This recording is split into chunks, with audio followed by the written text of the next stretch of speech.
అందరికీ నమస్కారం. నేను శిరీష. సిరివెన్నెల హోమ్ వరల్డ్కి స్వాగతం. అందరూ ఎలా ఉన్నారు? బాగున్నారు అనుకుంటున్నాను. నేను కూడా చాలా బాగున్నాను. శుక్రవారం కూడా ఒక మంచి వీడియోతో ముందుకు వచ్చేసాను. బట్ కొంచెం లేట్ అయింది, కానీ ఒక మంచి ఇన్ఫర్మేషన్తో వచ్చాను. అంటే శుక్రవారం అనగానే చక్కగా ముగ్గు పెట్టుకుని పూజ చేసుకుని అందరం మనం చేసుకుంటాము. కానీ మనం అమ్మవారిని అష్టలక్ష్ముల కింద, నవదుర్గల కింద పూజిస్తూనే ఉంటాం.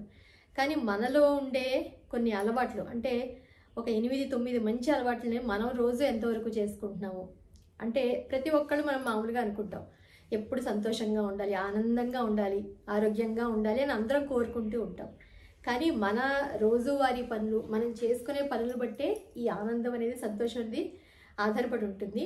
మనం చేసే మిస్టేక్స్ వల్లే మన లైఫ్ అటు ఇటుగా కూడా అవుతూ ఉంటుంది. అవన్నీ జీవిత పాఠాలు నేర్చుకుంటూ ఉంటాం, లెసన్స్ ఇవన్నీ. కానీ ఈ 9 అలవాట్లు మనం ప్రతిరోజు చేసుకుంటే మనం ఎప్పుడు సంతోషంగా, అంటే భక్తితో ఉంటేనే సంతోషంగా ఉంటాము. దేవుడి పూజ ఒక్కటి చేసుకుంటే కష్టాలు రావని కాదు. ఈ 9 అలవాట్లు మనం చేసుకోవడం వల్ల మన లైఫ్ ఎలాంటి కష్టం వచ్చినా సంతోషంగా ఉండేలాగా మనకు మనం మార్చుకోవచ్చు. ఏంటండి శిరీష్ ఏదో చెప్తోంది దేని గురించో అని అనుకోవచ్చు. ఈరోజు వీడియో మాత్రం స్కిప్ చేయకుండా చూడండి, మీకు అర్థమవుతుంది. అంటే మంచి మోటివేషన్గా అయితే ఉంటుంది. చక్కగా ముగ్గు పెట్టుకుంటూ మంచిగా వాటి గురించి మాట్లాడుకుంటూ అప్పుడు వీడియో చూద్దరు. కానీ మొదటిసారి మన ఛానల్ ఎవరైనా చూస్తుంటే కనుక ఛానల్ సబ్స్క్రైబ్ చేసుకోండి. పక్కన ఉన్న బెల్ ఐకాన్ క్లిక్ చేసి ఆల్ క్లిక్ చేస్తే కొత్త వీడియోస్ పెట్టగానే మిస్ కాకుండా చూడగలుగుతారు. డిస్క్రిప్షన్లో కూడా లింక్స్ ఉంటాయి, ఒకసారి చెక్ చేయండి. ఇన్స్టాగ్రామ్లో కూడా నాకు ఎవరైనా మెసేజ్ అనుకున్నాడు తప్పకుండా చేయొచ్చు. మరి లేట్ చేయకుండా దేని గురించి చెప్తున్నాను నేను, ఏవో 9 మంచి అలవాట్లు అని శిరీష సంతోషంగా ఆనందంగా ఉండడానికి. అందులో మనకెన్ని తెలుసు ఏంటి అనేది చూద్దాం వీడియోలోకి వెళ్ళి. ఇందాక ఇంట్రడక్షన్ కొంచెం ఇచ్చాను కదా, అంటే మనం ఎప్పుడైనా సరే ఎటువంటి కష్టం వచ్చినా మనం సంతోషంగా ఉండాలి. అంటే కష్టాలకి కంగారు పడి సంతోషం వచ్చినప్పుడు అంటే మనం ఆహా ఇంతకన్నా సంతోషం ఉంటుందా అని 2 రకాలకి మనం తట్టుకున్నప్పుడే మన జీవితం చాలా బాగున్నట్టు అనిపిస్తుంది. అంటే రెండింటిని మనం ఫేస్ చేయాలి. జీవితం అనేది సుఖాలతోటే ఉండదు, కష్టాలతోటే ఉండదు. 2 రకాలు మనం స్వీకరించినప్పుడే ఈ అలవాట్ల వల్ల మనం హాయిగా ఉంటామని మాత్రం చెప్పగలను. ఫస్ట్ ఏంటంటే సరైన టైంకి రోజు మేల్కొనడం. మామూలుగా మనం తెల్లవారుజామునే అన్నీ లేచేంత ఇప్పుడు పరిస్థితులు బట్టి లేదు, కానీ ఒక రకమైన జీవనశైలికి అలవాటు పడి రోజు మనం మంచి ఉదయాన్నే మరీ పొద్దుపోయాక 9, 10, 11 అని కాకుండా చక్కగా ఉదయాన్నే లేవడం మంచిగా. అంటే రోజు ఒక టైం పెట్టుకుని దానికి చక్కగా లేవడం, లేచిన వెంటనే దేవుడికి దండం పెట్టుకోవడం, స్వామి ఈరోజు మనకు చక్కగా ఉండేలా ఎటువంటి ఇబ్బందులు రాకుండా చెయ్యి స్వామి అని దండం పెట్టుకోవడం. ఆ తర్వాత ఎంతో కొంత మనం రోజువారీ ఆరోగ్యం కోసం మంచి రకంగా మనం వండుకుంటూ ఉంటాము. ఆ వండుకోవడం కూడా ఏంటంటే ఒక హెల్దీ లైఫ్ స్టైల్లో మనం ఏది తిన్నా ఆరోగ్యపరమైంది. మన ఇంట్లో వాళ్ళు మనం చేసే వంట మీద వాళ్ళ ఆరోగ్యం ఆధారపడుతుంది కాబట్టి హెల్దీగా ఉండడానికి, ఆరోగ్యపరంగా మనం మంచి ఫుడ్ హ్యాబిట్స్ అలవాటు చేసుకోవడానికి కూడా మన సంతోషం కారణం అవుతుంది. ఎందుకంటే మనం ఏదైనా ఒక పాజిటివ్గా ఉన్న పని చేస్తేనే మనకు ఆ పాజిటివిటీ పెరుగుతుంది కాబట్టి.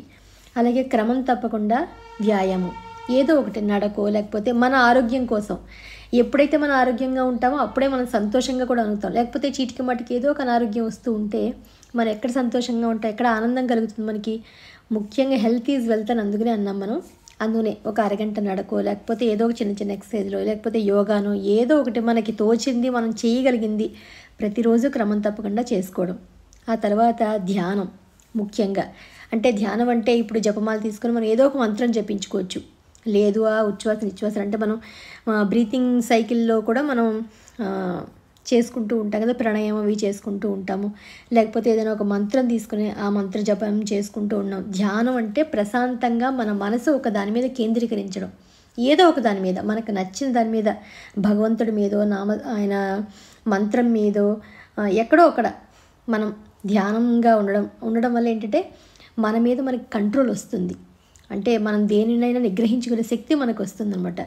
అందుకని పూజ అది చేసుకునేటప్పుడు ఏంటంటే చక్కగా అలా భగవంతుడి దైవనామస్మరణలో మనం మునిగిపోయి ఉండడం, ఆయనే తలిస్తూ ఉండడం, అవి మనకి ముఖ్యంగా అనమాట. తర్వాత ప్రకృతిని ప్రేమించడం. ఎప్పుడైనా చూడ మంచి మొక్కల్ని, అలా చల్లటి వాతావరణాన్ని, పచ్చటి మొక్కల్ని చూస్తే మనకు ఎంత ఆనందంగా అనిపిస్తుంది, అదే సంతోషం. అంటే అలా చూసి అదృష్టం అంత మంచిని ఆస్వాదించడం కూడా మనకి ప్రకృతిలో ఒకటే కాదు, బోల్డని అందాలు ఉన్నాయి. అంటే ప్రకృతికి ఎవరైతే దగ్గరగా ఉంటారో మట్టిని, నేలని, నీటిని కాపాడాలి అని అనుకున్న వాళ్ళు ఎప్పుడు సంతోషంగా ఉంటాయి. ఎందుకంటే అవి బాగుంటేనే మనం బాగుంటాం. ప్రకృతిలోనే మనం మమేకమై ఉన్నాం కాబట్టి ప్రకృతి బాగుంటే మనం బాగున్నట్టు.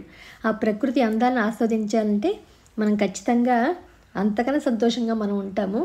అలాగే మంచి నిద్ర, అంటే కలత నిద్ర ఉన్నా, ఎంత డబ్బు ఉండి ఎంత తిన్నా నిద్ర పట్టకపోతే మనం అనారోగ్యం పాలైపోతాము. సంతోషం అనేది ఉండదు.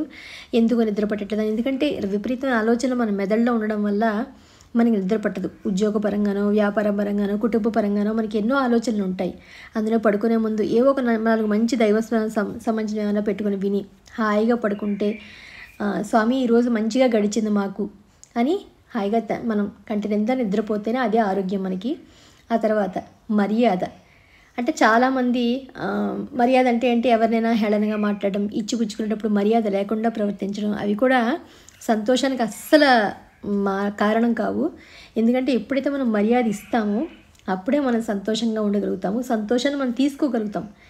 మనం ఎదురువాళ్ళకి సంతోషాన్ని ఇస్తేనే మనకు కూడా వస్తుంది. కాబట్టి మర్యాద కంపల్సరీ, చిన్నవారా పెద్దవారా అనేది కాదు, ఎవరికైనా మనం వ్యక్తికి మర్యాద ఇస్తేనే అది మంచిది.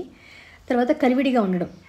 అందరం మనం అనుకుంటాం నేను మూడిని, నాకు ఎవరు అక్కర్లేదు, నేను ఎవరితోటి మాట్లాడను అలా అనుకుంటాం. కానీ ఒకరికొకరు సాయం లేకుండా మనం ఎవరితోటి ఉండలేము. ఎంత ఎవరు వద్దనుకున్నా కూడా కలివిడిగా ఉండడం అంటే అందరితోటి ఊరికే రాసుపూసుకుని కాదు, మంచిగా ఉండడం, కనిపించడం, మంచిగా మాట్లాడడం, మంచిగా పలకరించడం, మంచిని కోరుకోవడం, అంతే.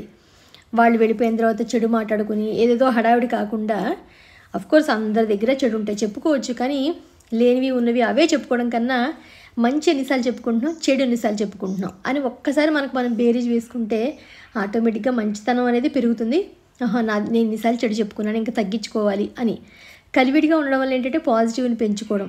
అప్పుడే మనకు సంతోషంగా ఉండదు. అబ్బా వీళ్ళతో మాట్లాడితే ఎంత సంతోషంగా ఉంది, ఎంత పాజిటివ్గా ఉంది అని మనం అనుకుంటాం. కాబట్టి అలాంటి వ్యక్తులతో మనం ఎక్కువగా గడపడానికి సమయం కేటాయించాలి. నెగిటివ్ మాట్లాడే వ్యక్తులు, నెగిటివ్ ఉండే వాతావరణంలోకి, మనకి ఇబ్బందికరమైన వాతావరణంలోకి మనం వెళ్ళకపోవడం కన్నా అంతకన్నా సంతోషం, ఆనందం ఏమీ ఉండదు మనకి. కష్టాలను కోరి తెచ్చుకోకుండా ఉన్న దాంట్లో ప్రశాంతంగా ఉండి అందరితోటి మంచిగానే, నచ్చరు ఎవ్వరు మనకి జీవితంలో అందరూ నచ్చేవాళ్ళు ఉండరు. కానీ కలిసినప్పుడైనా మనం మంచిగా నవ్వుతూ ప్రశాంతంగా కలివిడిగా మాట్లాడుకుని అన్నీ మర్చిపోయి ఉంటే అదే సంతోషం. ఆఖరిది ముఖ్యంగా చెప్పాల్సింది నేను ఆఖరిగా చెప్తున్నాను, ఎందుకంటే దాని గురించి డీటెయిల్గా చెప్పచ్చని. భక్తి అంటే దైవ చింతన. ఇది లేనిదే పైన ఎన్ని ఉన్నా మనకి వీటి తర్వాతే అనమాట. ముందుగా ఏంటంటే భగవంతుని మీద భక్తి శ్రద్ధ ఉంటేనే మనం ఏదైనా చేయగలుగుతాము. ఒక పని చెయ్యాలి అంటే దాని మీద ఎంతో శ్రద్ధతో మనం చెయ్యాలి, భక్తిగా చెయ్యాలి. ఏ పనైనా సరే, దైవ పూజ ఒక్కటే భక్తిగాని కాదు. ఒక ముగ్గు పెడితే భక్తిగా, ఏకాగ్రతగా, లేకపోతే ఒక వంట చేస్తే, ఇదివరకు వంట చేసేటప్పుడు కూడా దేవుడు చదువుకుంటూ భక్తిగా చేసేవారు. అంటే వండేటప్పుడు కూడా అది అమృతం అవుతుందని చెప్పి చేసేవారు. అలాగే పూజ చేసుకుంటున్నా మనకి ఏది వస్తే అది ఓం నమ శివాయ అనుకున్న, ఓం శ్రీమాత్రే నమః అనుకున్న చాలు, నోటుకొచ్చింది ఒక మంత్రం చెప్పుకున్నా భక్తిగా, స్వామి మాకు ఈ జీవితాన్ని ఇచ్చావు, కుదిరితే మంచిగా, ఎవరికి చెడు మన వల్ల జరగద్దు, మనం మంచి జరిగితే చాలు, మన వల్ల కూడా ఎవరికి ఇబ్బంది కలగకూడదు, మనం ఎవరి వల్ల ఇబ్బంది పడకూడదు. ఈ ఒక్కటి ఇవి స్వామి. అంటే ఎక్కువ డబ్బులు ఇచ్చేయాలి, మాకు బంగారం ఇచ్చేయాలి అని కన్నా ఆరోగ్యం ఇది స్వామి, సంతోషంగా ఉండేలాగా చెయ్యి. ఈరోజు గడిచింది, ఎక్కువగా మనం ఆశలు పెంచేసుకుని వాటి వల్ల ఇబ్బంది పడడం కన్నా ఉన్న దాంట్లో ఎప్పుడు సంతోషంగా ఉండి మనశ్శాంతిగా ఉండేలాగా చేయి స్వామి అని భక్తితో మనం చేయడం. చేసేది చిన్న పనైనా సరే దైవ చింతన ఉండాలి ఎక్కువగా మనకి. అంటే సింపుల్గా పూజ చేసుకొని దీపారాధన పెట్టినా చాలు, భక్తిగా అక్కడే ఒక 5 నిమిషాలు కూర్చుని మంచి జీవితాన్ని ప్రసాదించావు అంటే ఎప్పుడు కృతజ్ఞతాభావంతో ఇలాంటి జీవితం ఎందుకు ఇచ్చావు స్వామి అని బాధపడడం కన్నా, మనకన్నా ఇంకా కష్టమైన వాళ్ళ జీవితాన్ని చూసి ఎప్పుడు మనకిచ్చిన జీవితం బాగుంది స్వామి అని సంతోషంగా ఉంటే అదే 10,000 మనకి, అదే ఆనందం, అదే సంతోషం, అంతకన్నా వేరే ఏమీ ఉండదు. మనం ఏదైతే మన ఆలోచన ఉంటుందో మన జీవితం కూడా ఖచ్చితంగా అలాగే ఉంటుంది అని మాత్రం వాస్తవం. మనం నెగిటివ్ ఆలోచిస్తే నెగిటివ్గానే మన జీవితం ఉంటుంది, పాజిటివ్ ఆలోచిస్తే పాజిటివ్గానే ఉంటుంది. సో ఈ 9 అలవాట్లు క్రమ పద్ధతిలో మనం చేసుకుంటూ ఉంటే కనుక మన జీవితం సంతోషంగా ఉంటుంది. ఏదో ఎక్కువ చెప్పాను అనుకుంటున్నాను నేను, అంటే నేను ఎక్కడో చదివినప్పుడు నాకు కొంచెం కనెక్ట్ అనిపించి మీకు కూడా షేర్ చేద్దామని అనిపించింది అంతే. ఇందులో మనందరం కూడా అన్నీ పాటించేవి మీకు కూడా అంతకన్నా బాగానే తెలుసు అనుకుంటున్నాను. నాకు తెలిసినవి కొన్ని చెప్పాను. ఇప్పుడు ఒక చిన్న హారతి పాట. లక్ష్మీ రావే మా ఇంటికి, క్షీరాబ్ది పుత్రి వరలక్ష్మి రావే మా ఇంటికి, లక్ష్మీ రావే మా ఇంటికి, రాజితముగా నెలకొన్న సూక్ష్మముగా మోక్షమిచ్చు సుందరి బృందావనధారి లక్ష్మీ రావే మా ఇంటికి, లక్ష్మీ రావే మా ఇంటికి, క్షీరాబ్ది పుత్రి వరలక్ష్మి రావే మా ఇంటికి, రావే మా ఇంటికి. ఈ శుక్రవారం నేను పూజ చేసుకుని ముగ్గు పెట్టుకుని ఇలా చేసుకున్నాను. అంటే చెప్పానుగా ప్రతి శుక్రవారం పంచదీపారాధన చేసుకుని చక్కల పువ్వులతోటి నాకు వచ్చినట్టుగా అలంకరణ చేసుకుంటే అదే నా మనసుకి ఎంతో తృప్తిగా అనిపిస్తుంది.